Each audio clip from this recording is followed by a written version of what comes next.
The time is now 6 p.m. I'm going to call the Vacaville City Council meeting to order. It is October 12th, 2021. Can I please get a roll call? Council Agency Authority members Stockton. Here. Ritchie. Here. Silva. Here. Roberts. Here. Wiley. Here. Vice Mayor, Vice Chair Sullivan. Here. Mayor Chair Roulette. I am present. We will move to item 2, moment of silence followed by the Pledge of Allegiance. If you can, please stand with me.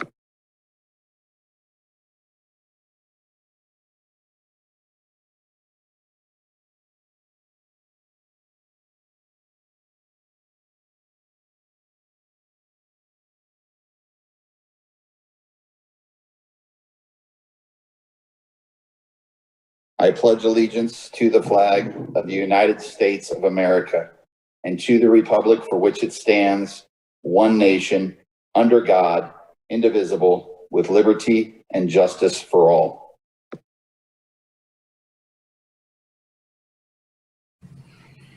Okay, we'll move to item 3, approval of the agenda. Mr. City Manager, do we have any items that we're going to move off the agenda? Yes, Mr. Mayor, we need to pull item 12C, C and Charlie, off the closed session calendar. 12C, perfect. With the amendment, I'll entertain motion. Stockton, I motion. Silva, second. All those in favor? Oh, I guess Aye. roll call. I apologize. Roll call vote.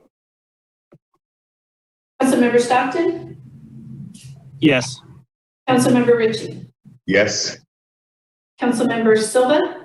Yes. Councilmember Roberts. Yes. Councilmember Wiley. Yes. Vice Mayor Sullivan. Yes.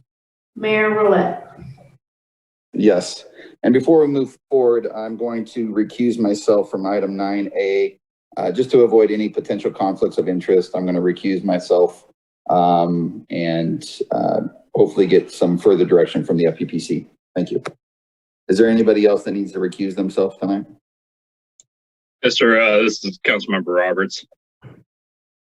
Yeah, tonight regarding closed item number 12A, I'm going to recuse myself from any labor negotiations regarding the Police Officers Association. As for, I'm recusing myself because I have a family member which resides with me that was recently hired by the police department. Thank you. Thank you, sir. With that, we'll move to item 4, approval of the minutes. I'll entertain motion. Silva, motion approved. Thank you. Stockton, I second. Thank you. Roll call vote, please. Councilmember Ritchie. Yes. Councilmember Silva. Yes. Councilmember Roberts. Yes. Councilmember Wiley. Yes. Vice Mayor Sullivan. Yes. Councilmember Stockton. Yes. Mayor Roulette. Yes, we'll move to item 6, consent calendar. Does anyone from the council want to pull anything off the consent calendar tonight? I see no hands. Anybody from the public would like to pull anything from the... I see one hand, Sarah Din. Yeah, I was looking for the public comment. Oh, it's coming up, Sarah. Just go ahead and we'll be getting to that in a second. Seeing no other hands, I'm going to close public comment, entertain motion for consent calendar. This is Silva, motion to approve the consent calendar. Thank you. Can I have a second? Second. Wiley, second. Okay, thank you. Thank you. Can we have a roll call, please? Councilmember Silva. Yes. Councilmember Roberts. Yes. Councilmember Wiley. Yes. Vice Mayor Sullivan. Yes. Councilmember Stockton. Yes. Councilmember Ritchie. Yes. Mayor Roulette. Aye. We'll move to item 7. This is business from the floor. This is the time to address the city council with any issues that are not on the agenda tonight. And I know that we do have Sarah, so let me go back into my calendar. I don't see your hand up yet, but Sarah, if you're there, go ahead and raise your hand. Sarah, go ahead. Okay, hi. I just wanted to address, there's a closed session item about negotiating a real estate transaction between the city and a property at 7050 Leisure Town Road. I'm a resident on that street there, and I'm curious to know what the sale of that property is going to entail. And it looks like it's being sold to an energy company. And so I just want to put my my voice out and say that, you know, I really would like to have a meeting with the residents. I hope the city would give us some transparency and let us know what that project's going to be before the sale would go through. I'd have obviously major concerns about having an energy power plant or battery storage on a street where there's residential homes. And so I'm just voicing my concern about that issue. And I wanted to address the council and let them know that the residents here have a right to know what that would be. Sarah, I'm going to put your mind at ease. I know this entire council is very transparent. And if we do anything, we are going to come to the community first, because we have learned in the past that we can't do anything, and we should not do anything without community involvement. So we will be coming back to the community if there's anything to talk about at all. So I do appreciate that, but I assure you that this council will not move forward without community involvement. With that, I'm going to close public comment, and we will move to item 8, which is public hearings. I see none. We'll move to item 9A. I'm going to recuse myself and hand it over to the Vice Mayor. Thank you. Thanks, Mayor.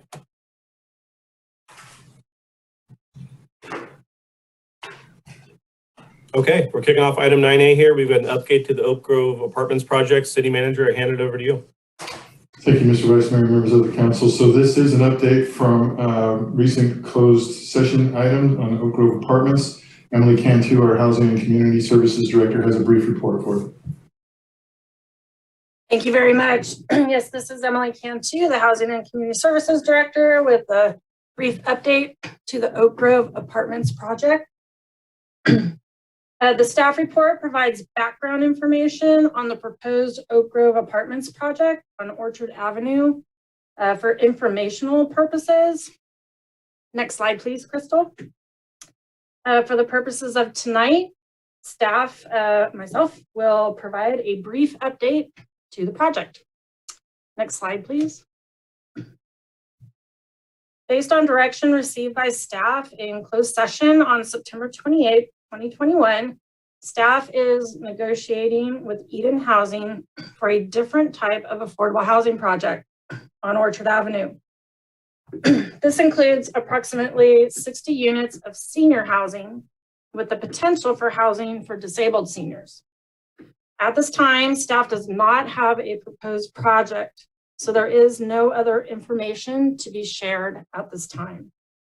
If staff reaches a tentative agreement with Eden Housing for a senior housing development, that agreement would be presented to the City Council at a future meeting. Then if that agreement were to be approved by the City Council, the project would continue with the planning process pursuant to state law and the city's land use and development code, including the zone change process. Next slide. I know it was brief, but that is the update, and that is the end of my presentation this evening. We'll open it up for public comment. Thank you very much, Ms. Cantu. Public comment, do we have any callers? I've got one hand raised. Ms. Lori Jones. Good evening. Thank you very much. I just have a couple questions. In the negotiations and working with the contract with Eden Housing, even though they're not stating it and it wasn't stated in any of the previous project information, are they still considering any of this housing associated with the new project to be housing first? And I'm sorry, but I'm a little worried that after we get into a signed contract with Eden Housing, that they will change the ability and move it from senior housing back into the housing first model. And I just wanted to make sure if that's going to be part of the contract that we sign with Eden Housing, to make sure that the only thing that would be able to be put on those sites is what is agreed to with the City Council and the Planning Commission. Thank you very much. Thank you, Ms. Jones. I appreciate the comments. I don't see any other public members. Give it a 5 seconds. Okay, I will bring it back to staff. I'll close open session. Public comment. Emily, can you respond to the questions? Yes, thank you, Vice Mayor. In response to the questions, at this time, again, I apologize. I'll have to repeat that we don't have a project proposal to provide any detail on any project components of the new senior housing that we're talking to Eden Housing about. So when we have something, we will present that to council and of course the community, and would have, answers at that time. Thank you, Ms. Cantu. I appreciate it. Do I have any council member comments?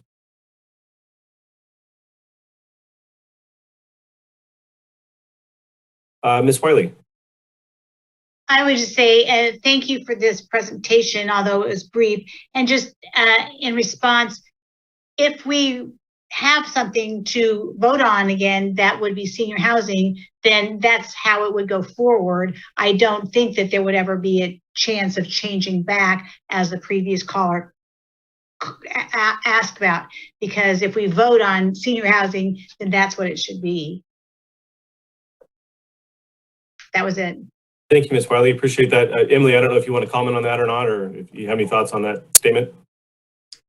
Yeah, I would say whatever contracts that the City Council approves and all the components of that contract do need to be adhered to by a developer. Awesome. Thank you. I just want to close this item I'm sorry, Roy Stockton. Thank you, Vice Mayor. I just wanted to thank staff for taking the council recommendations and going back and working on this. I know that the community is going to have a lot of questions, as will the council, but I did want to thank staff for listening to the comments from the public and from the county, and from the council when this came up last time, and getting us closer to something that we think will be good for our community. So I just wanted to say thank you to everybody involved. And I do look forward to Ms. Wilson's, I think it was Wilson, comments and questions being answered in the future. Thank you, Mr. Stockton. I appreciate the comments. You kind of took the words right out of my mouth. I wanted to thank staff for the significant pivot. I mean, this is a major shift in the project. We vitally need senior housing, and staff have really listened to the public. And I want to thank the public for coming out, making your voices known. The council hears you loud and clear. We understand you're not looking for housing first. You're worried about parking and crime and all those other associated issues. And I think that we might be able to pull off a pretty significant win-win here. And so again, thank you to staff. Thank you to the community for coming out and voicing your opinion. And this item's a bit unusual. We don't usually do informational items. And so I think this probably seems kind of brief and strange, but we wanted to kind of go above and beyond to reassure folks based on our closed session discussion and kind of provide as much information as we could at this early phase. So thank you, staff, for putting this on the agenda and getting it out there, and we'll keep the public posted on the next steps. We will close this item and move to 9B.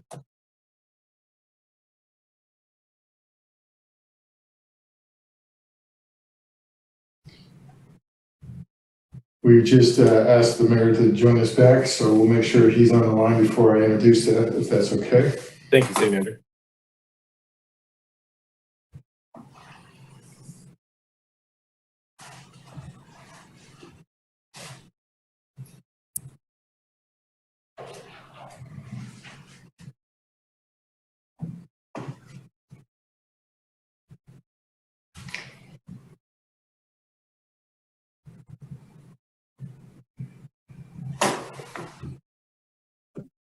Well, that was fast. I wasn't ready for that. Sorry. We will move on to item 9B, Mr. City Manager. Thank you, Mr. Mayor, members of the City Council. This next item is for your consideration is approval of Council District Benefit Program Guidelines. Georgianne Mayer-Smith, our Deputy City Manager, has a presentation for you. Good evening, Mayor, Vice Mayor, and Council members. We are excited to bring the proposed guidelines for the Council District Benefit Program to you tonight. for your input and approval. So let's go ahead and jump right in. Next slide, please. A little background on how this program came to be. In February 2021, City Council adopted the prioritized strategic plan for fiscal years 2021 through 2026, which includes goal number 5, which is promote community engagement and increased equity inclusion. 2 of the implementation strategies for goal number 5 include create and implement a comprehensive community engagement plan to enhance public dialogue and trust between the organization and the community, and explore the use of a neighborhood capacity building strategy. As part of the current year's budget process, Council approved $350,000 for the Council District Benefit Program. And this program is a 5-year pilot program and provides opportunities to address strategic goal number 5 in some new and innovative ways. Next slide, please. So the program goals, some of the overarching goals of the program are to provide opportunities to improve and beautify neighborhood public spaces, to provide positive long-term impacts to the community, to nurture a sense of community pride, and to improve community resiliency. Next slide, please. So how will the program work? As part of the Measure M study session that we held in May, we did propose some basic elements of the program. And these are essentially those same elements with some additional refinements. So each district and the mayor's at-large seat would receive $50,000 in funding annually. The funds would come from Measure M and would need to be spent within the fiscal year that they're allocated. Funds can be banked for 1 year and 1 year only to complete a larger project, and districts can combine funds if they want to do a collaborative project. Next slide, please. So what types of projects and programs are eligible within the program guidelines that we're proposing? So all of the projects must align with 1 or more of the council's adopted strategic plan goals, and projects can include things like public facility and park improvements, neighborhood improvements, and community events, programs, and services. Next slide, please, Crystal. So because this is a new program, we've tried to keep the guidelines fairly broad to allow for creativity and innovation. And we also, though, wanted to provide you with some specific examples of both eligible and ineligible expenses. And while I'm not going to read the whole slide to you, because I know you can all read, I'll just call out a few. So some of the eligible expenses would include contractor fees, supplies, permits, food, or fees for consultants for speakers, trainers, performers. And some of the ineligible expenses would include funding for projects that are already completed, indirect costs, fundraising, political actions, or donations. Next slide, please. Additionally, we also wanted to provide some criteria that can be used to evaluate and determine whether a project is a good fit for the program or not. So timeliness is important because the projects do need to be completed within the fiscal year where the funds are allocated. The project costs must not exceed the available district funding. Projects need to be consistent with city plans and existing policies. Projects must be practical and achievable.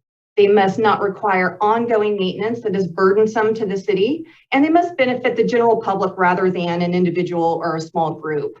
A couple other considerations we want to include are that they must not create a conflict of interest, and to be respectful of the election process, no events would be allowed after the close of the nomination period in years when a council member is seeking re-election, and no events would be allowed if a council member is subject to a qualified recall election.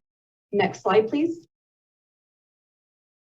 So this is by no means an all-inclusive list, but we did want to give you some examples of eligible projects and their associated strategic plan goal. And some of these examples could actually fit within multiple strategic plan goals. So for project goal number 1, ensure public safety. Some of the projects could be, disaster preparedness training for the community, repairing or replacing playground equipment. For goal 2, strengthen the local economy. Could be beautification efforts or preparation of a neighborhood or community plan. Goal 3, which is protect Vacaville's quality of life, could include public art projects or cleanup and sustainability projects. And goal 4, facility improvements could fall under the goal of maintain effective and efficient services. And for goal 5 that we already talked about, which is promote community engagement and increase equity and inclusion, that could include things like neighborhood town hall meetings, community events, and community gardens. Next slide, please. So we know that some of you are anxious to start planning your district projects. And so once we have your feedback and approval on the guidelines, council members would work with our new program manager, Rika Guidry, to complete the project initiation checklist, the expense estimate form, and determine next steps, which also would include a review by the city manager. Next slide. So a recommendation is to approve the proposed council district benefit program guidelines. And next slide, please, Crystal. We are open. I'm open to your questions and comments and also your feedback, because we really do want your feedback on the program. Thank you very much. I'm going to open it up to public comment first. Is anybody from the public that would like to comment? I see no hands. I'm going to close public comment and bring it back to the council. I see Vice Mayor Sullivan's hand up. Go ahead, Vice Mayor. I don't really have any concerns, but I think it's a fantastic program. I really appreciate the city manager and staff that worked on this. Very excited for it. I'm already sort of leaning towards kind of youth issues in my district in particular, and I've been working on some pretty high needs neighborhoods in District 4. I guess my only question is defining the small groups or individuals. Individuals certainly, but small groups. For example, there is one apartment complex in my district that has extremely high rates of calls for service, police service, crime, issues with the neighbors, et cetera, et cetera. And there are almost no youth resources in the area.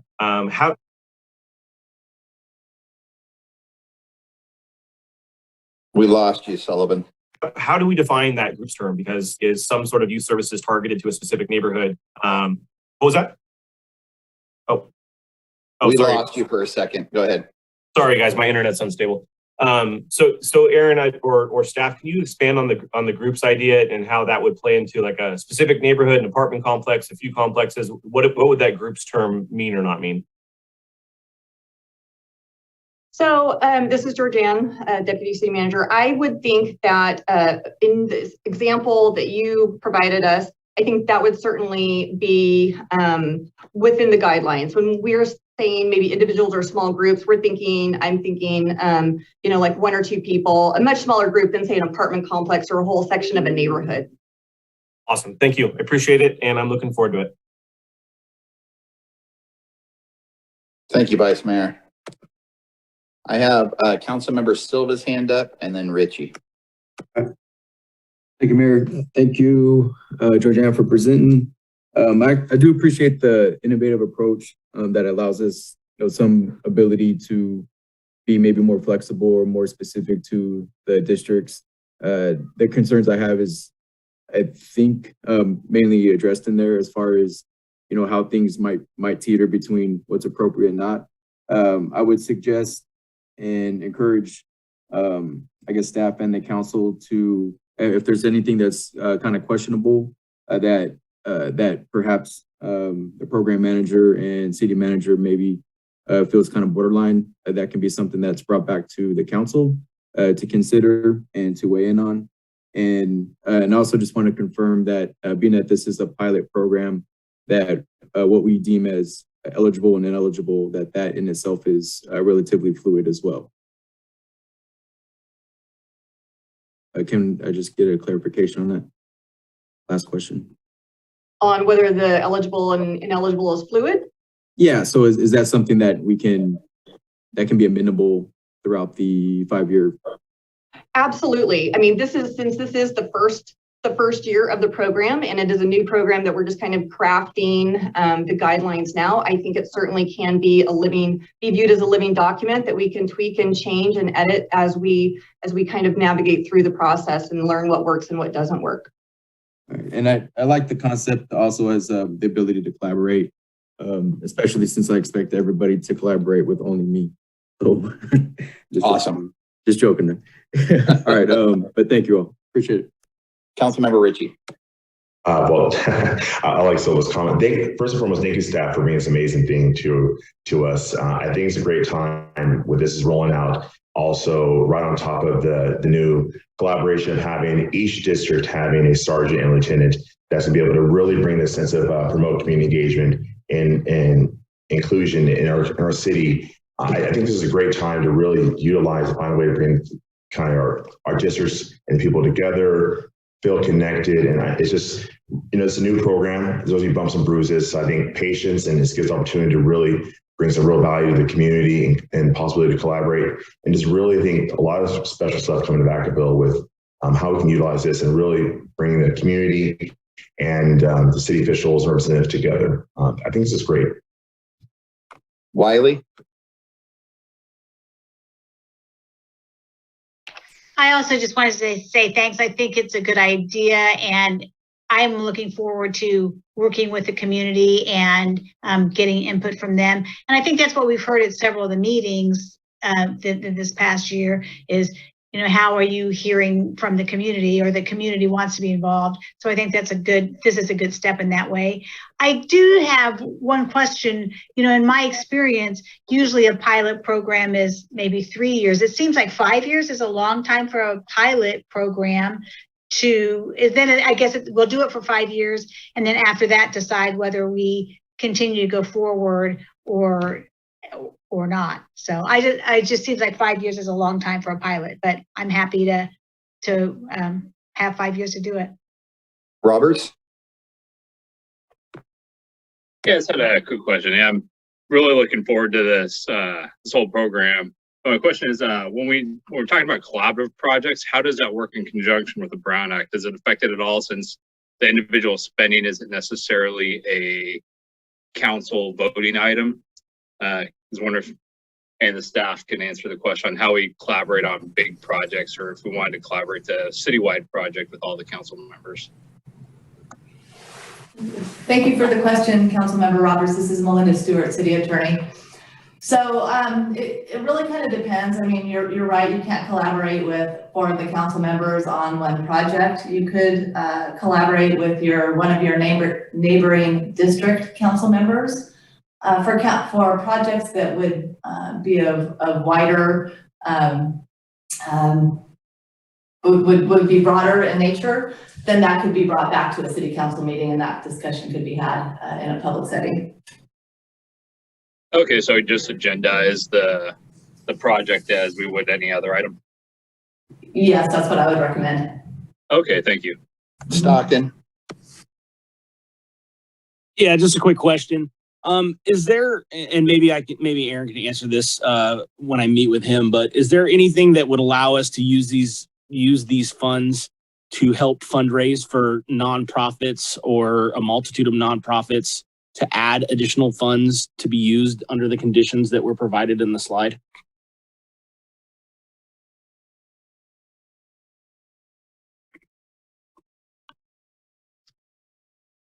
Well, that's an interesting question.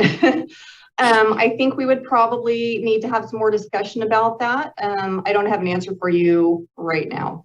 I just know that there's a lot of clubs that are, still having been affected from COVID, having difficulty covering the overhead for some of the costs that are involved with them having some of their events and different things like that. But, I also see this as being, a mechanism to do a lot of good or maximize the amount of good that we're able to do, more so than just holding off for an additional year. So I'd be interested to know if we're able to use the money to fundraise additional funds for bigger projects and how that might work. So, I mean, in the ineligible expense list, so fundraising it falls into that ineligible category, as well as donations and overhead expenses. So my first thought would be that might not work, but we could certainly, I mean, there might be ways to collaborate somehow with nonprofits to work on a project, but maybe not necessarily to fundraise for them. Okay, great. And the other question that I had is, would scholarships fall under an accepted or eligible use?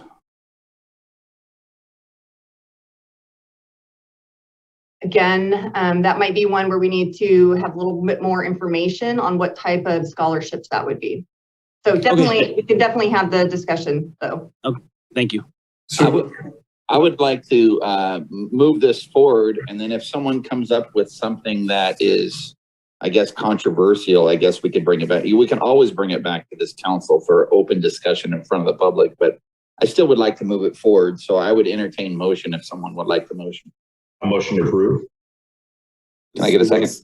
Silva, a second. Thank you. Can we have a roll call vote, please? Councilmember Roberts, Yes. Councilmember Wiley, Yes. Vice Mayor Sullivan, Yes. Councilmember Stockton, Yes. Councilmember Ritchie, Yes. Councilmember Silva, Yes. Mayor Rowland. Aye. We'll move to item 9C. Mr. City Manager, will you start us off? certainly, thank you, Mr. Mayor and members of the council. This is in keeping with our educational sessions with council. We wanted to present an opportunity to share with you what our code enforcement division does for the city. So tonight, Chief Conception and Fire Marshal Jill Childers have a presentation on our code enforcement division and all the things that they do to benefit the community. So with that, I'll turn it over to Jill Childers. Good evening, Mayor, Vice Mayor, and members of the City Council. Tonight, I'm here to talk about code enforcement and what code enforcement does. Next slide, please. Just a brief history about code enforcement. Code enforcement was integrated into the fire department in July of 2012. Prior to joining the fire department, code enforcement operated under the Housing and Redevelopment Department. Next slide, please. Current staffing levels. We have 3 code tech positions and myself that handle code enforcement for the city of Vacaville. We are in the process of trying to fill one of those 3 positions. How we receive complaints. Code enforcement receives complaints in the mail, walk-ins from other departments, and over the phone, through the city's website, and in our email. We process all complaints the same way. It does not matter how we receive a complaint. Tracking complaints from start to end. When we receive a complaint, we go out to verify if there's a violation at the location. Once we confirm the violation, we take a photo and start documenting our process and track it, which is our workflow and data management software. Partners with code enforcement. Code enforcement works with many other departments and agencies. The most common are the City Attorney's Office, Community Development, Public Works, Utilities, and the Police Department, as well as Solano County Environmental Health and Adult Protective Services. Next slide, please. Here are some examples of what we enforce. Public nuisances under the Vacaville Municipal Code, Chapter 8.10. A few examples of these violations include attractive nuisances. These can be appliances or vehicles that may be a hazard to people or children. Vehicles not parked on approved surfaces, inoperable vehicles, obstructions in the right-of-way, and accumulations on private property. We also do enforcement for planning and zoning violations. Code enforcement processes most of community development's planning and zoning violations. We work together to confirm the violations and then handle the paperwork and follow-up inspections. We enforce fencing violations, conditional uses like Airbnbs and chickens, accessory structure violations, and violations of home occupancy permits. Under planning and zoning, we also enforce home cannabis cultivation. If the city receives a complaint about a resident growing cannabis outside or the odor coming from cannabis growing, we go out to inspect the location with PD. Our office, along with the city attorney's office, created an inspection record form using our local ordinance to help us enforce the requirements for our outdoor recreational grows. Site distance violations for traffic engineering and public works. And a few examples of what we enforce for them are the site distance triangle. Traffic engineering will complete an evaluation and then provide code with information that we include in our noticing to the property owners. Code enforcement will then work with the property owners to remove the violation. We also work on tree obstructions. Both Public Works and Code Enforcement receive these complaints. Code Enforcement will work with property owners to trim trees to be a minimum of 14 feet 6 inches over city streets and a minimum of 6 feet over sidewalks. Animal nuisances. When code receives complaints about possible animal nuisances like barking, too many chickens, roosters, or odors, we work with the resident and Humane Animal Services to try and resolve the issue. These cases can be very sensitive due to the bond owners have with their animals and how much these issues can affect the quality of life for neighbors. Weed abatement. We enforce BMC Section 8.04, abatement of weeds and rubbish, and BMC Section 15.20.271.040, letter G, abatement of weeds and other vegetation. Our annual weed abatement program starts in April of every year. We mail out hundreds of courtesy notices to remind residents about abating their property. Every year around June 1st, code enforcement will inspect all the properties on our weed abatement list to confirm compliance with our requirements. Our goal is to have all properties abated and in compliance by 4th of July. As conditions continue to change in California, our weed abatement program has become more of a year-round program and not just a seasonal program like it used to be. Next slide, please. Here's an example of a weed abatement case that we worked on with a property owner to get it abated. Next slide.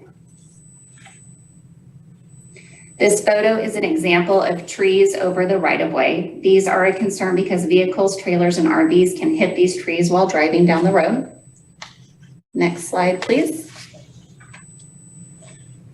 Here is an example of a basketball hoop in the right-of-way. Code will tape notices onto the hoops to let the owners know they have 10 days to remove the obstruction. Next slide, please. This refrigerator is an example of an attractive nuisance because people can get injured being around it. Next slide, please. This is an example of an accumulation in a resident's side yard. We worked with this property owner to get this accumulation removed. Next slide, please. This accumulation is from a homeless encampment. We worked with the property owners to clean up the property. Next slide, please. Our current special projects include neighborhood cleanups. Code enforcement is the lead for the City of Vacaville's neighborhood cleanup program. In the past, we have placed 4 dumpsters at different locations throughout the city, and city staff has helped residents throw away trash and accumulations that are located on their properties. I'm happy to share that we have a new direction and we will be providing more services to our residents during these events. Instead of targeting multiple neighborhoods, we will focus on one area and we will be doing things like painting houses and buildings, mending fences, and cleaning up yards. Our goal is for this to become a community event, so we are working hard to get volunteers and find contractors or businesses that have experience in this type of work to volunteer their time and their expertise in making these improvements. So if you are interested in volunteering, please reach out to code enforcement or myself. Sidewalk repair program. The California Streets and Highway Code, as reflected by the city's municipal code, gives the responsibility for sidewalk maintenance to the owner of the property fronting or adjacent to a sidewalk area. When a complaint is received, Public Works performs a sidewalk inspection, which identifies the concern and ownership of the sidewalk and reports those facts to code enforcement for processing with the property owner. The sidewalk repair program is currently being reevaluated to identify an alternative program and funding mechanism to mitigate the sidewalk repair costs. Hoarding cases. Code enforcement does respond to concerns that come into our office. We do our best to work with property owners to gain compliance. This can take time and involve multiple partners like APS, Community Development, PD, and Solano County. COVID complaints.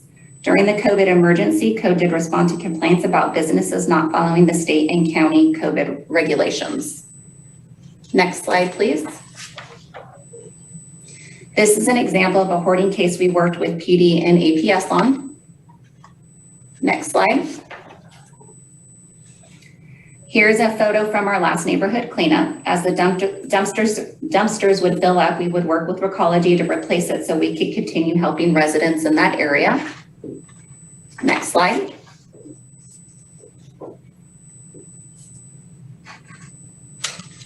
Some special projects that code enforcement is involved in include fireworks education campaign. Code enforcement is part of our fire prevention team, and we all work together to remind residents every 4th of July that fireworks are illegal in the city of Vacaville. This includes safe and sane fireworks. For this project, we created and printed flyers and put yard signs up all over the city of Vacaville as part of this campaign. SHIP is the Housing Department's Senior Home Improvement Program. Code enforcement works with housing by meeting with property owners or tenants to determine what improvements need to be made to the location so that seniors can remain in their home while they age. Our staff looks at things like toggle switches, raised toilet seats, shower rails, shower seats, and ADA ramps that may be needed. Receiverships. Every once in a while, code enforcement will come across a property that is vacant and remains vacant for a long time. These properties can become an issue for us when we cannot find property owners to keep the property in compliance with the city's codes like weed abatement, or if they become a dangerous building. Typically, we will abate these properties with the proper noticing, and we will get abatement warrants to complete work that is deemed to be a health and safety issue. In some cases, we may have to abate a property multiple times based on need. When this happens, code enforcement will work with the city attorney's office to start the receivership process, which involves lots of documentation and going to court to get approval for the receivership to occur. When this does happen, and once the court grants approval, a court-appointed representative can start making decisions about the property and fix it up to eventually sell the house or rent it out. Properties with multiple complaints. I also wanted to make council aware that we are forming a new enforcement team that will focus on houses that the city has received multiple complaints about and that we have multiple calls for service to. This team will consist of multiple departments working together and will report to our neighborhood team. Next slide, please. Code has received complaints from residents about both the number of vehicles people can keep on private property in a residential subdivision and on the city street. Code is hoping to get direction from the council on the interest on moving forward with exploring solutions to address these concerns. Currently, we have residents that have chosen to rock their whole front yard so they are able to park vehicles across their property. We also have residents who own many vehicles and will park them all over the neighborhood. This tends to create friction with neighbors because they cannot park near their homes. Most of the private property owners who choose to have multiple vehicles are also aware that these vehicles need to be moved every 3 days when parked on a public street, so they will move them around. It was also brought to Code's attention that this could lower the market value of new construction in these areas. Please advise whether the council wants staff to explore the feasibility of limiting the number of vehicles, 1 stored on private property and/or 2 parked in the public right-of-way in residential districts. Next slide, please. Our process. First, we receive a complaint. Code enforcement is only proactive with weed abatement, graffiti, and attractive nuisances. Everything else is complaint-based that we respond to. Next, we confirm if there's a violation. We do this with a site visit. If there is a violation, we will issue a courtesy notice. This typically gives the property owner 10 days to voluntarily come into compliance. After 10 days, we check for compliance. If they are not in compliance, we then issue a notice in order to abate. This typically gives the property owners an additional 10 days to come into compliance. Property owners can appeal the violation at any time in the process, but we are always happy to discuss any property owner's concern at any time during our process. Next slide, please.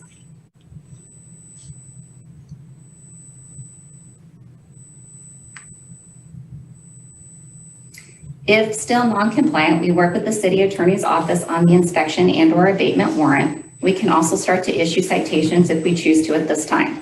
If an abatement warrant is granted, we hire a contractor to complete the abatement. Contracts are reviewed by the city attorney's office. We finish the legal process with the return warrant back to the courts. Once the work is completed, we work with finance to bill for the work that was completed. This may include a lien upon council approval. Next slide, please. These types of cases are considered health and safety violations and are classified as high priority for our code enforcement team.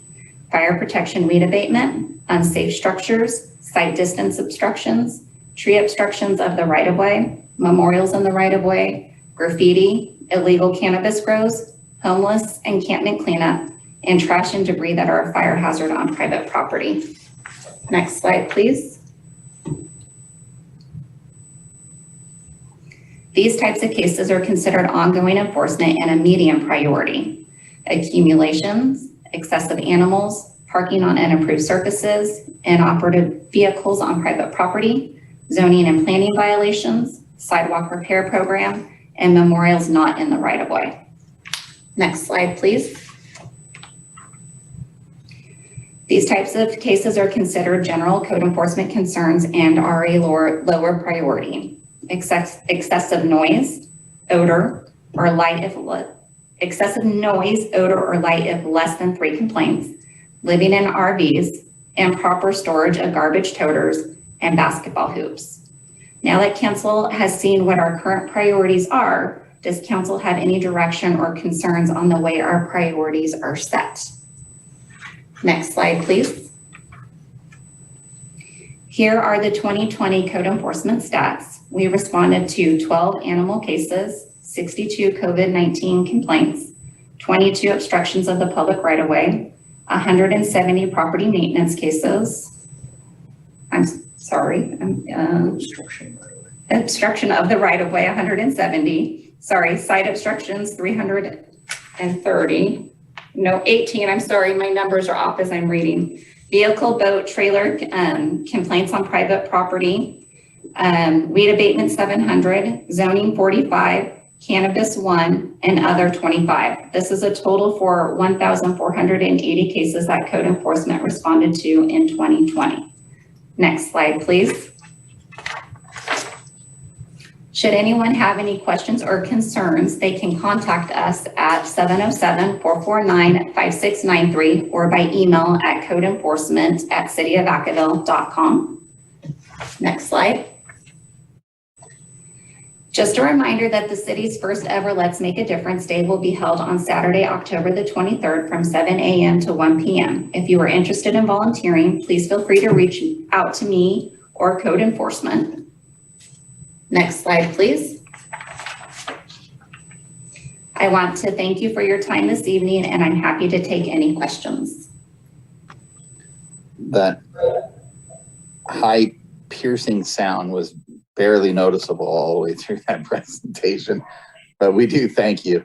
I'm going to open it up to public comment.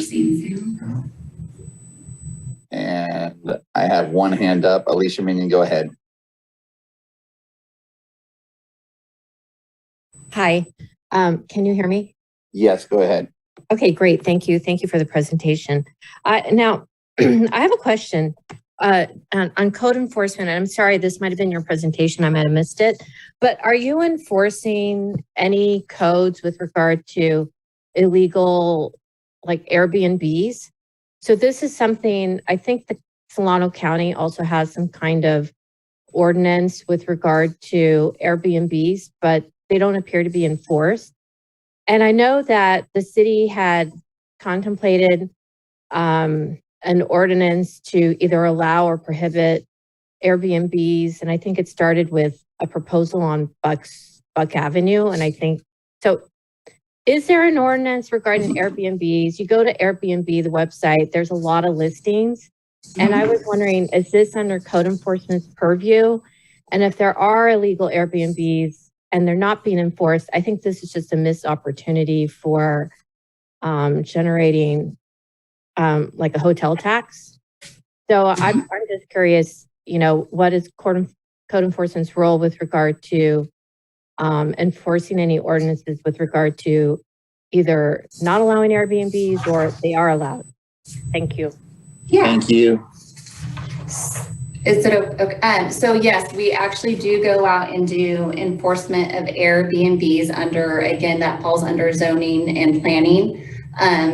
But we do go out to do the enforcement with that. We are a complaint-based program. So if we receive a complaint about an Airbnb being operated, we do go out, we investigate, we knock on the doors, we'll talk to the tenants at the location.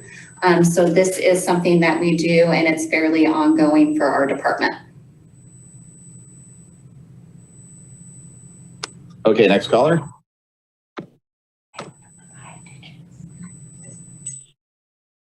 Good evening. My name is Mary Nelkins. I just wanted to say first, thank you for the presentation.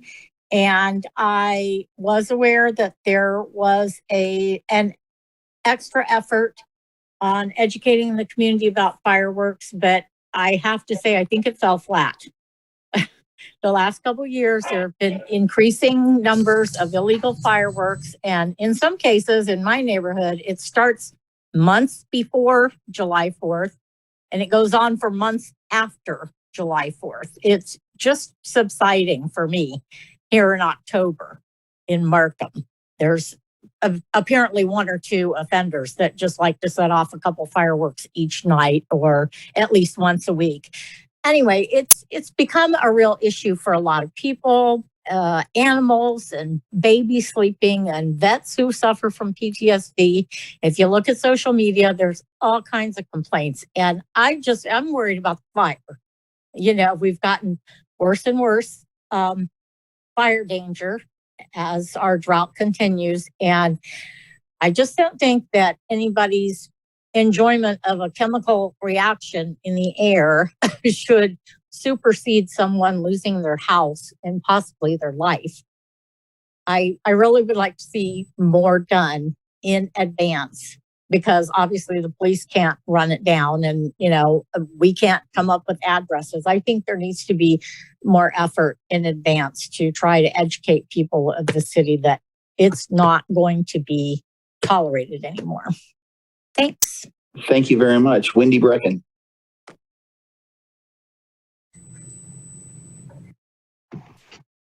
Hi, this is Wendy. I'm calling because I just had a quick question about, is the complaint process, is it anonymous? Like, can do the people who are complained about find out who is complaining, or not? I guess that's just my only question. Thanks. Thank you. I'm going to close public comment and let you answer. Go ahead, staff. Yeah, so people can remain anonymous if they choose to when they call in a concern. If they want us to follow up directly with them to let them know what we're doing with regards to their concern, we do collect a name and phone number at that point. We do not share that information with anyone when we are working on a case, but I also want to be honest, if something went to court, I believe that information could potentially come out if the case did have to go to court. Okay, Councilmember Silva, go ahead. Thank you. Just one quick follow-up question on that. How often do we ever see any complaints go to court? I've been here supervising code enforcement now for 9 years, and I think I've been to court 3 times total, so not very often. That's amazing, because I think I call you or email you a few times a month. So I definitely want to say, Jill, thank you for all your work. You've always been very fair, very straightforward, as well as other staff that have been involved in different issues that you help direct. So I definitely appreciate that, and quite honestly, a lot of the residents appreciate that too. So I really don't want that to go unannounced. Neighborhood. So obviously you have a lot of wide variety of different issues going on. Really want to thank everybody behind and trying to push the neighborhood cleanup. I'm really looking forward to it. And kind of extending off of that, I know there's been some ideas talked about behind the scenes, but when we talk about sidewalk repair, that was one of the first things that was brought to my attention when I assumed this role. I'm curious to know if there's certain equipment that the city can maybe purchase or lease out or borrow or loan out in some capacity. I know you said that there's a repair program still being discussed, but it'd be kind of interesting to see how we can involve that or integrate that into this neighborhood cleanup to where if there's any uneven cement, maybe we can just sand it down to take care of that edge. So maybe just some feedback on that.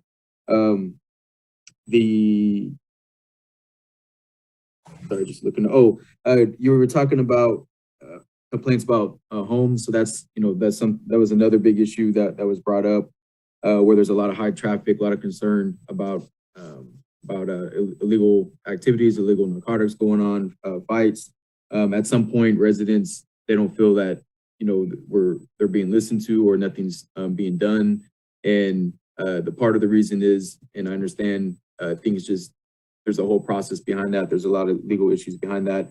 How does the quote unquote squatter rights, how is that involved in how we follow up as a city? Or how does that complicate things in these particular issues? Actually, I think, David, are you on this call too right now, David Nam? I am. I'm not entirely sure I can answer that question satisfactorily, but I'll try. In my time with the city, we haven't really had any issues come up with squatter rights. Oftentimes we're dealing directly with the property owner or the tenants themselves. And I don't know if you can also chime in with your experience in regards to squatter rights. But yeah, I think as far as my time here, we haven't really dealt with that before. Yeah, as far as squatter rights, I honestly have one current case where this is taking place, and the property owner is aware of the situation and has not moved forward with like a formal eviction. So we've been trying to encourage that from the property owner, but how it will play out legally, I honestly don't have the answer to that, but I can work with David to get a better answer. And then, so receivership and maybe this is a question for you, maybe city attorney, but a receivership would not apply if there is a property owner for that property in question. No, that's not necessarily true. So property owners can be involved. They can actually voluntarily allow a receivership if they choose to. We've actually proposed it to a couple of locations within the city. I've never had anyone voluntarily agree to it yet, but we have asked. And then what can happen is once the court appoints the receivership representative, from what I understand, and David, correct me if I'm wrong, they can even potentially, once the work's completed, they can have the property owner can then pay rent to pay off the improvements that occurred during the receivership process. Right. Is that correct, David? That is my understanding. I think there are a variety of options for the property owner. One is if they are relocated and the property is sold, the relocation, the remaining balance after the receivership is completed is provided back to the homeowner. And that would include the city's cost to go through the receivership as well. Like you're alluding to, Jill, if the property owner is able to redeem the property, they can certainly do that as well. Thank you. So you asked for some feedback on a couple of slides, and I didn't get all these, but so just real quick, one of the questions was regarding limiting the number of vehicles. I'm curious to see how that can be fairly done. Would that be something that would be looking up vehicles that are registered to one particular residence? So anyway, so I guess I know you asked for more feedback, so that I'm kind of curious to see how that would be implemented. I think it's a kind of a touchy subject area for a lot of folks, because if they just have don't have as much means to help fix up their vehicle, that's their investment. So removing that from their possession, is problematic versus trying to help them out. That said, I think right now is probably the rare time in our lives that a used car has increased value. So I think I think there's great opportunity there for those to either fix up the car to actually be utilized or to fix the car to sell. And then it's so that way someone can use it, and then it helps open up our streets. It makes it a little bit more accessible, more safer for families. One thing that's happening and why I'd be open to is because what's resulting is when you have certain households that have several cars non-operable, that's causing other residents in their homes or apartments to actually park on their yards and use up space that ideally is not advised, and where they otherwise could have just be parking on the street in front of their house. So just some perspective I was just sharing there. The other thing that kind of jumped out was as far as priorities go, one thing that I noticed, garbage day, a lot of trash builds up in certain apartment areas, Meadows, along Markham Avenue. And when the wind comes up, that blows a lot of trash around. So I don't think it's on our code enforcement list, but if there's a way that can, if that's within an umbrella of the services, to work with the property owners to find a much better, more efficient system. Member Ecology, I appreciate all their feedback and willingness to work with similar issues, but what's happening when quite often is a lot of that trash is blown up on public property, and now it's the city's responsibility to clean it up, and want to try to avoid that. So thank you. Vice Mayor. Thank you, Mayor. I appreciate it. My internet's unstable again, so please just ping me if I go off. Jill, can you go back through the priority slides? You went through those really fast, which was great, but I just love to, can you just scroll through those slowly for the council again really quick? Yeah, absolutely. So Crystal, are you able to go back to it's slide 17 to start with? Thank you. So do you mind just touching on these one more time for us really quick? If that's yeah. Okay.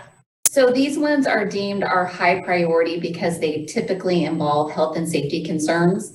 And those are fire protection, weed abatement, unsafe structures. So sometimes we get complaints about sheds being unsafe in people's backyards. And so they're worried it might fall onto their property. So things of that nature. Site distance obstruction. So we get calls quite often for maybe fencing that people put up new in their yards. And when they try to back out of their driveways, they can't see oncoming traffic to back out safely. Tree obstructions of the right-of-way. Again, those are the trees that are hanging down very low in the street, or they're covering stop signs or signals. Memorials in the right-of-way. We do sometimes get memorials in like the city islands or in the middle of intersections. And so pedestrians try to cross in the middle of the night sometimes to visit those memorials. And so it creates an unsafe situation.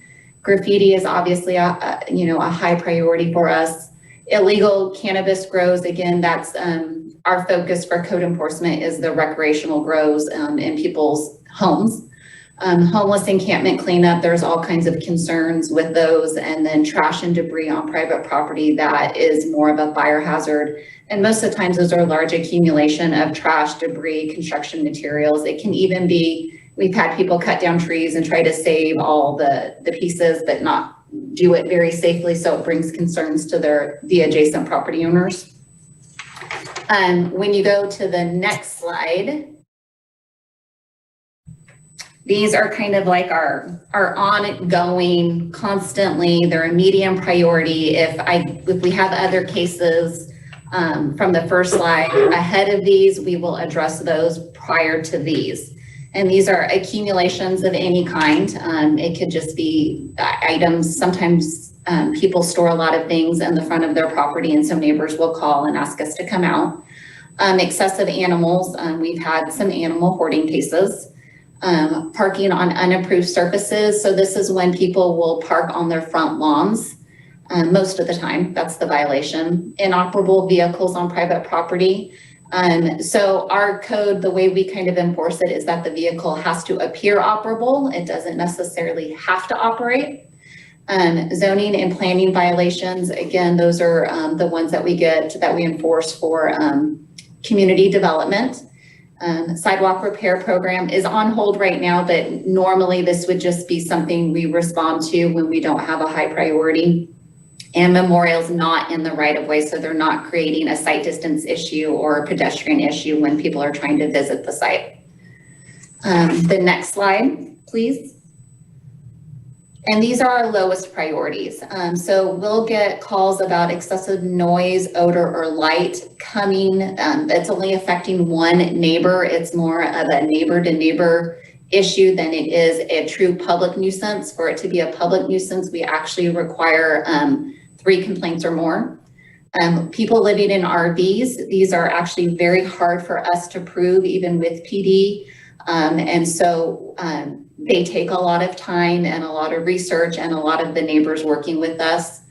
improper storage of garbage toters. We get this call often.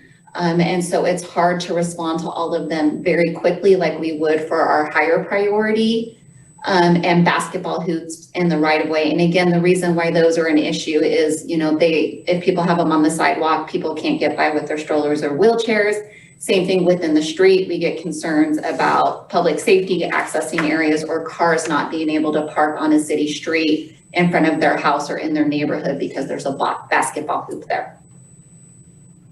Those were. Oh, sorry, go ahead. No, that was just, I was just going to say that's our priority list that we have established right now. Thank you. That really helps me out. I appreciate you going back through that. I am pretty on board with the priorities. It makes sense to me. A couple comments I wanted to add really quickly. I wanted to, I guess, add to Councilmember Silva's point or kind of highlight the need in my district as well. There are a few, I guess, for lack of a better term, drug or crime houses in Vacaville where everyone in the neighborhood knows it's a drug or crime house. Multiple calls for service. You know, they've had SWAT raids, and the issues just sort of linger or continue for years. And then, you know, the neighborhood sort of gets tired of even calling to try and do anything about it, and they kind of give up. And it really kind of gives the city sort of a black eye. I know there's at least one in my district, and I'm pretty sure there's one in Councilmember Silva's district where it's a really big eyesore for the city. I would love to have some sort of like escalated level of, you know, I know we have the N team or the A team, some way to deal with these homes that sort of terrorize the neighborhoods for years and years and years. And clearly people are actively using drugs out of them or committing crimes or all kinds of other things. It's, you know, I'm sure there's a handful in town, but maybe some sort of higher level team that could help solve these issues. So I don't know if that's in the works at all. And I know I talked to the city manager a little bit. He was talking about some tools we could provide through ARPA and some things you're working on, but I really do want to highlight that need, especially in my district. There's one home in particular that literally terrorizes 6 or 7 blocks. And, you know, there's a million calls for service. You probably could guess where it is. How do we address that? You know, do you have any thoughts on that? So I do, and so I'm going to go back to, in one of the slides I did mention that one of the new things under our new projects or special projects is this enforcement team that we're getting ready to start. And it will consist of people from fire and code enforcement and the police department and community development and Emily in housing as well. To kind of come together and create this team I feel like you're describing right now, where we would work together to try to solve these cases that have these extreme situations going on with them. And obviously we'd have our city attorney's office a part of that as well to provide legal guidance. But we do realize there's an issue. And so that's why we decided to come up with this team. This team will report directly to InTeam, which is our neighborhood team. So I'm excited about that.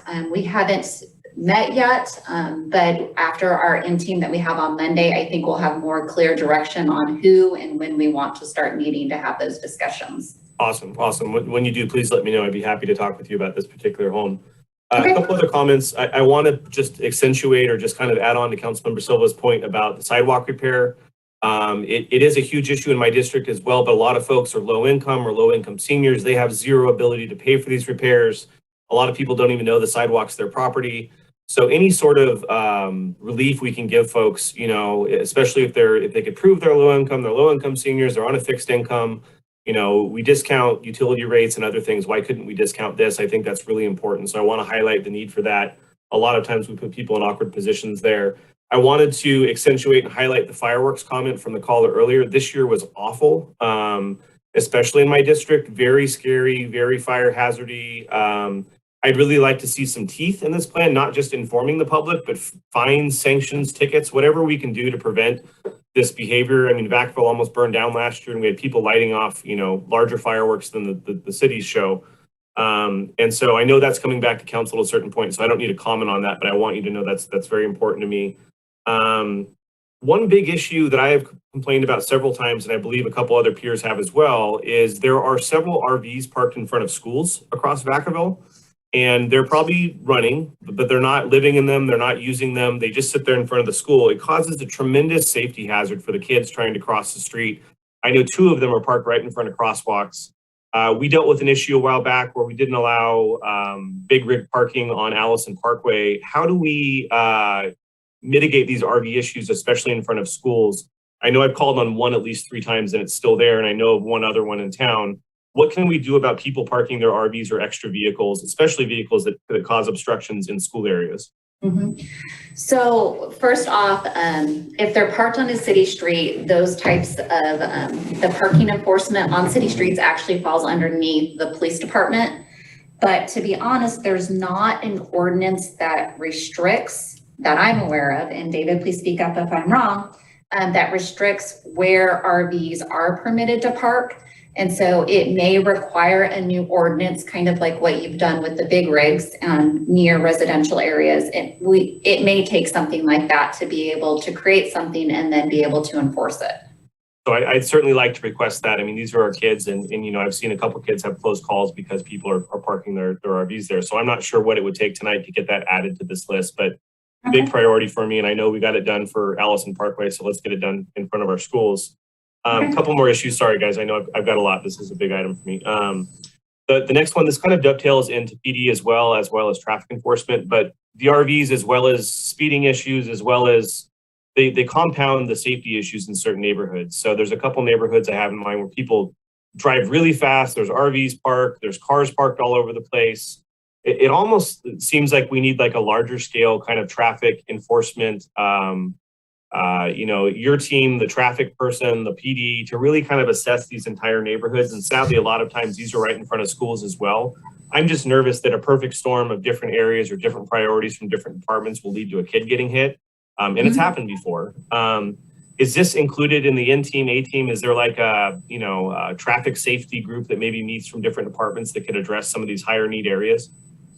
There is not that I'm aware of right now, but I would be happy to bring it to N team and then see if we can maybe create this little subcommittee that you're talking about here.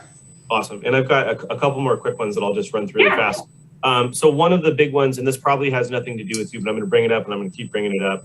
Our freeways look like heck. And I know it's Caltrans. And I know that the Public Works Department, as well as some other groups, are working on this. You know, we're trying to attract these businesses to town, and they drive through and the fences are torn up and there's old wrecks and there's tires stuck in bridges. There's homeless encampments, there's weeds, all kinds of stuff on the Caltrans easements and the freeway. Whatever we can do to get Caltrans to give us some love, or if we have to fill in, you know, I want to advocate for that. I know there's a couple of things in the works, but you know, we've been talking about this since I got on council. Caltrans really isn't doing anything about it. So I know it's not our area that we have the ability to enforce, but it is a huge issue, and it makes Vacaville look kind of funky when you're driving into town or trying to attract new businesses. So I just want to put that out there for staff. This next one, do you have any ability to deal with fences? So for example, on like main arteries, Nut Tree, Alamo, especially on the 8-7 side of town, people have fences that were built in like 1971 and haven't seen any love since then, and they're falling down, there's huge gaps, and they just make the roadway look terrible, and sometimes the fences fall kind of into the sidewalk area. Do we have any sort of stick or carrot to help these property owners kind of upkeep their fences or their property? Or if, you know, if the carrot doesn't work, is there a stick? And, you know, I'd always prefer the carrot first, but how do we address some of these kind of terrible fences along main arteries in town? Well, I have to be honest, this is something we have mentioned and has been brought up during our neighborhood meetings that we've had. And it's a question that I think, are trying to find solutions to. I'm not aware of any that we have been able to find yet. We've even talked about partnering maybe with some of our local agencies or some of our nonprofits and some of our volunteer groups to see if maybe we can work together to somehow create a program that might help address these. Again, it's a cost to our residents. And so we are aware of that. And we do know how expensive fence maintenance is. But it's something I'm happy to put on the in-team agenda again for Monday so we can discuss it more. Awesome. Thank you. I appreciate it. I have 2 quick suggestions and I'm done. Sorry, guys. So the public noticing is key. I love your presentation. I didn't know half the things that you presented tonight were even issues. So the more you can get this out to the public via social media, little videos, however, it's great. You have great content. There's a ton of great stuff. So the more we can notice the public on what issues could be addressed, how they address them, to get them kind of noticed. I am 100% endorsing that. And if we need to put some budget behind that, please let us know. The last one is I love the neighborhood cleanup sessions. Also just kind of encouraging staff to think bigger, expand that. There's certain parts of town that, you know, because of the pandemic and a variety of issues, even on some city property or city lots, there's homeless refuse, there's trash, there's weeds. You know, it's been a long recession and they could use a little love. So maybe even expanding the cleanup project with some budgeting or with some ARPA funding to really focus on neighborhoods or districts or main thoroughfares that could use a little love in Vacaville as well. And some of those might even be city owned. And then lastly, I'm hoping that Jill, you have a long list or at least a hefty list of items to submit for ARP requests so we can help fund some of these, add some staff, add some resources, add some muscle to this. I think probably all of us on council are concerned, and the more money we can put behind it, the better. So great job tonight. Thank you for the presentation, and I'm sorry for going so long. No, thank you. I appreciate it. Wiley. Thank you, Jill, for this information. I also found it very informative. One thing I didn't see was one thing that I've gotten more emails and calls about, and that's, you know, inappropriate language on flags and signs at people's houses. So does that fall under graffiti? And then I understand basically there's not a lot you can do with it because of First Amendment rights, but that's what I've gotten more comments from neighbors. So is that under graffiti? It's not. Graffiti is very different. Flags are not currently regulated under our Vacaville Municipal Code. And you and I have spoke actually about some complaints you received.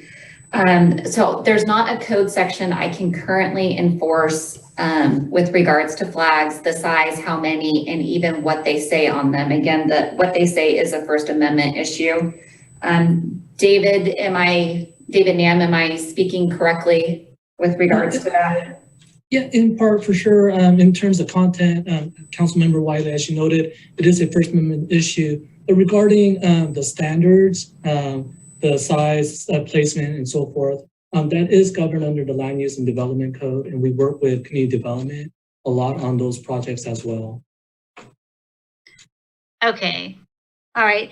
And then I had a conversation with a person in my neighborhood and said they had just called in about a tree that was obstructing, you know, the sign or the light or something. And so then he said the city came out and took care of it and then billed the neighbor, and then he felt awful because he didn't know the neighbor was going to be billed. But in a case like that, wouldn't you go talk to the homeowner first before you do it, or not necessarily? Yes, we absolutely always try to get a hold of the homeowner first. The only situation where something like that might occur would be something that might be an emergency abatement. So something that was a life safety issue. Maybe the tree limb was hanging so low that it was creating a life safety issue with regards to people driving down a street. I have not been made aware of any like traffic signals that have been covered by trees that the city, that were privately owned, that the city went and cut without notifying the property owner. So if maybe you could get me the information to that property owner, I would like to reach out and talk to them and see if I can help in any way. Okay, and it could have happened, you know, 5 years ago. I don't know, but that's what he. Okay. So at this meeting, he just said, "Oh, I don't want to call in anymore because I don't want to make the neighbor upset." So anyway, I will try to get more information for you. But the last thing I would think would be helpful, I really appreciated going over those priorities again a second time since Vice Mayor Sullivan asked for that. I thought it would be really good with your chart that we kind of went over quickly about the number of calls you had. I was trying to figure out, was that a high priority or low priority or medium priority? So are most of the calls that you have, do they rank in the medium or low, or how many are in high and things like that? So obviously weed abatement is our highest calls and complaints, or that we are proactive on, because weed abatement is one of the items we are currently able to be proactive on. And that is our highest priority concern. Property maintenance, which is the 330, it would depend on if the property maintenance was a fire hazard or a public health or safety issue. If it is, then yes, that would be a high priority, but if not, then that would be like a medium priority. Okay. Okay. And then just on the weed abatement, because my church has a lot that has, you know, tall grass, I was on the steering committee and they talked a lot about, oh, we know we have to take care of that. We know we have to take care of that. So the landowners know that what the rules are regarding weed abatement. Is that correct? Absolutely. Not only do we have our weed abatement campaign, but we also send out a courtesy notice with all the requirements based on lot sizes to anybody who has open spaces adjacent to open space. We mail those out to them at the beginning of April of every year. What if someone wanted to know what the weed abatement rules are? Where would they find those now?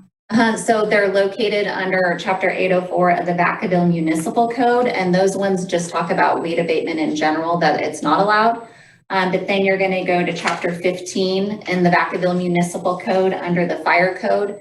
And if you look there, it actually lists them by acres, so the size of the parcel and what those specific requirements are. And then if you go to the Vacaville Fire Department's website, you can also find that information under fire prevention as well. Okay. And last question. I've also seen quite a few cars parked on lawns and RVs parked on lawns. What is the rule about parking on your lawn? So you cannot park directly on your lawn. You have to park on an improved surface. But keep in mind that an improved surface to park on can be rocks. Can be or cannot be? It can be. So if you were to rock the front of your property, you would be able to park more vehicles on your private property. Okay. And I thought there was some rule about that you have to have X amount of your lawn has to be, you know, grass, or it couldn't all be rocked in, but maybe that's not right either. So, okay. Not aware of that one. 50% concrete, only 50%. Yeah, well, that's, yeah, concrete. Yeah, nothing. Yeah, Chief and I were just talking about the impervious materials that are permitted in front yards, but it doesn't get into grass specific, especially I think with the new drought restrictions, they're honestly trying to get away from lawn and grass to conserve water. So the rule about concrete doesn't apply to rock then? No, rock. Okay. Yes, because water can get through rocks. Okay. All right. Well, thank you very much. Thank you. Thank you so much. Fire Marshal Jill Shoulders, I just want to appreciate, thank you for this wonderful report. Just preparing for this city council meeting, just learning about code enforcement was really educational. And I don't want to reiterate some of the great comments that Silva and Vice Mayor Sullivan brought up, but I just want to thank the whole team learning about what it goes into code enforcement, how imperative it is for kind of the quality of life here in Vacaville, and just making sure that we just keep our high standards up. I just want to thank, it sounds like the team for code enforcement is police, fire, and a real big thank you for Public Works for the hard work and doing all the cleanup alongside of the goals. I mean, it seems like some things you highlighted fall right into the opportunity for us to use some of the council district benefit program funds to help do neighborhood cleanups and help for bids for local contractors to help out. And just seems like a lot of these projects are coming together at the right place, right time. And with the code enforcement team, I wish we can really empower them. So I agree with Vice Mayor Sullivan, whatever we need to do to really empower you guys to make sure that code enforcement is a high priority, because learning about this, how imperative it is for the city of Vacaville and the quality of life. I also had a good passion towards on-ramps and off-ramps. So something I actually talked about a lot when I was campaigning.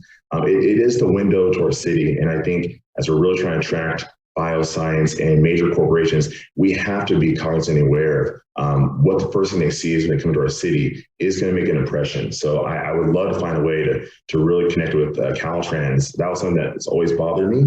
And I would love to find a way to add that to part of our plan, even though it's Caltrans. But I really appreciate everything. So I just want to thank you for the whole team, Public Works, for all the hard work you guys do. Roberts. Yeah, thank you for the presentation. It's very informative. I'll try to keep this relatively short. In terms of the enforcement and notification, I'd highly encourage you guys to work with the COADs and BOADs. For those not familiar with those terms, that's volunteer agents, organizations active in disasters, and community organizations active in disasters. And while it says active in disasters, they do all types of other work when there's not a disaster currently going on that can provide a lot of services like junk removal, fire mitigation, weed abatement, all that type of stuff. So I'd really encourage you guys to be involved in the communication with those organizations that can, and maybe put a list together of those that are willing to help out. So if somebody is in a financial hardship and can't afford to do it, you can give them a list of contact information and be like, hey, call one of these groups, and they can probably help you out with it. And then if the city does need to get involved, is there any fee waivers or anything for those that actually do have a demonstrated hardship that cannot actually afford to pay for these services? So if the city does come cut it down, like cut down a tree and you bill them and they have no way to pay for it, is there any type of waivers from the city to help them out with that? And then speaking, oh, go ahead. No. So I have no direct experience with the tree aspect of it because that does happen under Public Works. But I can tell you, like when we've had hoarding situations and the city has paid to help abate those situations. And then what we've done is we've worked with the property owners, and they do come in and they make small monthly payments, whatever they can afford. The city has tracked it. They actually pay us back for everything, but it's in a way that they are able to afford to do that.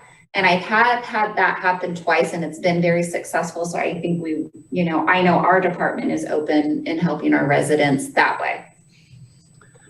Okay, and then second piece, because I brought up trees. I was actually looking for myself. I know the city's moving to a more streamlined permitting process. Is the tree removal permit process being added to that as well? Because I didn't happen to see it in the open counter system that we're currently just migrated to. To be honest, I don't have the answer for that question. That's more of a community development question. They're the one kind of overseeing that project, but I can definitely reach out and ask them. Okay, yeah, because I know that's especially here in Vacaville, because I've had to have trees removed from my front yard at a previous residence, and it was kind of a long, painful process to try to get that done. I was wondering if it's going to be added to that streamline, just do it online. I will find that out. Awesome. Appreciate it. Yeah, that's all I had. Thank you. We'll move to item 9D, Mr. City Manager. Thank you, Mr. Mayor, members of the council. This next item is our regular update on COVID. With that, I will turn it over to our Fire Chief, Chris Concepcion. Good evening, Mayor, Vice Mayor, council members. I'm going to give you the latest update and the numbers. Next slide, please, Crystal. So we're a little over 4.5 million cases in California. It's an addition of 80,897 cases since our last council meeting 2 weeks ago. Deaths are up to 69,756, an addition of 1,369 from 2 weeks ago. Good news is the positivity rate continues to fall. It's down to 2.1% in the state, a drop of 0.3% over the last 7 days. In Solano County, we're up to 44,828 cases, which is an additional 845 cases. And then active cases, this is the one piece of data that didn't move in the right direction. There are more active cases today than there was during the last council meeting. We're up to 486. That's an additional 70. There are 74 more active cases than as compared to 2 weeks ago. Although the number of people hospitalized continues to drop down to 52 people hospitalized in Solano County. And then there have been 11 additional deaths in the last 2 weeks, 300 up to 305. As with the state, Solano County positivity rate continues to drop. That's down to 2.5%, drop of 0.1% over the last 2 weeks, or over the last week, I'm sorry. In Vacaville, over the last 2 weeks, an additional 198 cases to bring us to a total of 11,785 cases. Next slide, please, Crystal. This is a question that was asked during the last council meeting as far as vaccinated versus unvaccinated. There were some reports as, people getting sick or hospitalized as far as vaccinated people. You can see this graph was taken directly from The state's website as of mid-morning this morning. You can see that real peak in August where the number of vaccinated cases per 100,000 really peaked, and it's starting to drop. But the number of cases of vaccinated folks getting COVID remained relatively flat. There was a little bit of a peak, but not much. It remained relatively flat. In fact, their website says that from the 19th to the 25th in that 1 week, unvaccinated people were 7.1 times more likely to get COVID-19 than fully vaccinated people.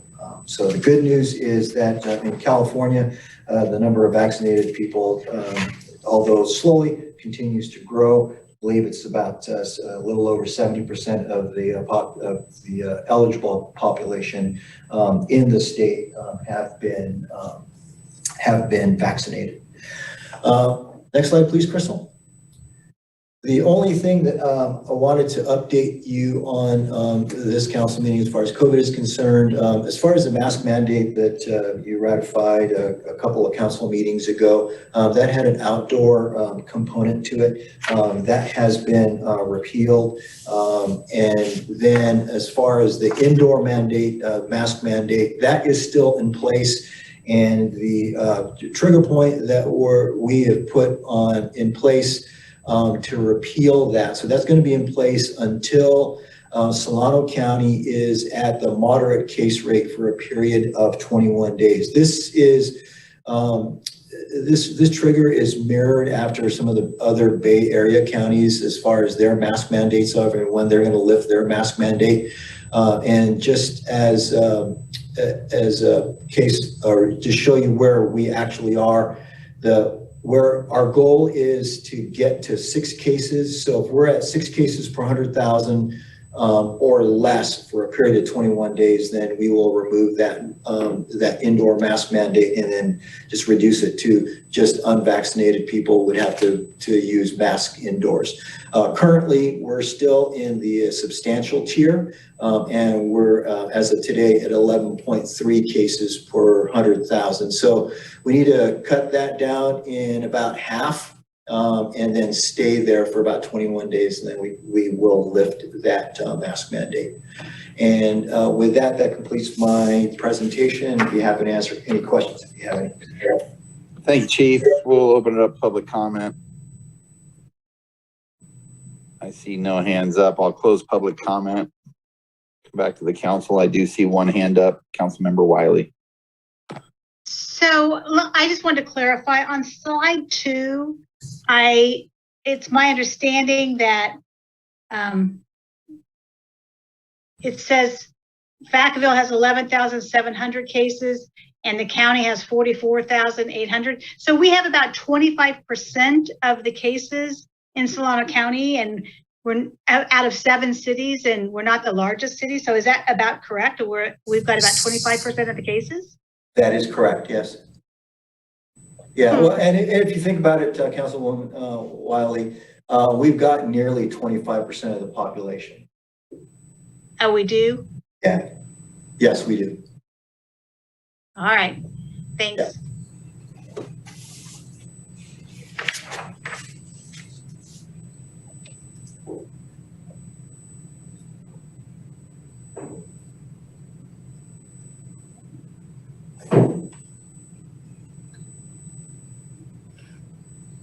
Mayor, you might be muted. We can't hear you. We'll move on to reports of city manager. Thank you, Mr. Mayor. I do not have any this evening. Reports of city council. Anybody from the council want to speak on? Vice Mayor Sullivan. I've got 2 quick items. The first item, actually just one quick, no, it is 2. I wanted to ask the city manager if we have anything, and actually the fire chief can probably respond to, do we have any sort of wildfire preparedness items coming up on a future agenda now that we're sort of getting out of peak fire season? I kind of was hoping the council could get a report on all the fire hardening efforts and all the things we're doing to sort of prepare to kind of keep Vacaville safe next fire season, although I guess we kind of have a constant fire season. Is there anything coming up where we'll kind of detail ongoing efforts or kind of what we're doing to prepare for next year? So, Aaron, you want me to take that?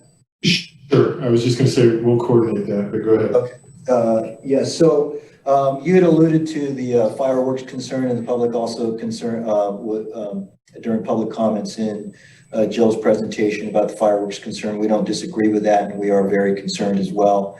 We're planning on bringing something to the council, hopefully in the December meeting for your direction as far as better enforcement or harsher enforcement on fireworks, and we can bring an update on the fire hardening and the wildfire preparedness efforts that we've taken thus far, and those will go hand in hand.